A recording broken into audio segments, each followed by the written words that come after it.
High, এই ফুলটা কে কে চিনতে পারছো কমেন্ট করে জানিও। এটাই সেই ডাল যেটার আর কি শিকড়টা অনেকটাই ছিঁড়ে গিয়েছিল।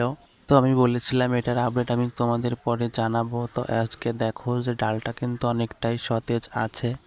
তো মনে হয় ডালটা গ্রো করে যাবে, কেননা আমি ভয়ে ছিলাম ডালটার শিকড়টা এত পরিমাণে ছিঁড়ে গিয়েছিল যে আমি লাগানোর সময় আর কি অনেক ভয় পাইছিলাম। তো এখন এটা দেখে খুব ভালো লাগছে যে গাছটা কিন্তু এখনো অনেক সতেজ, কারণ আজকে একটা ফুলও দিয়েছে, ছোট ছোট অনেক কুঁড়িও গাছে আছে।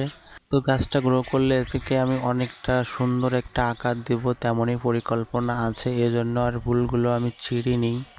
তো এখানে দুটো জবার ডাল আছে, একটি হচ্ছে রক্ত জবা আর একটি হচ্ছে পঞ্চ জবা, মানে ঝুলন্ত জবা যেটা হয় আর কি। ওই দুটো ডালই গ্রো করে গেছে, আমি তো অনেক খুশি। তো এটার আপডেট আমি তোমাদের সাথে বলেছিলাম যে আমি পরে তোমাদের জানাবো, তো জানিয়ে দিলাম। তো ভিডিওটা এটুকুই, টাটা।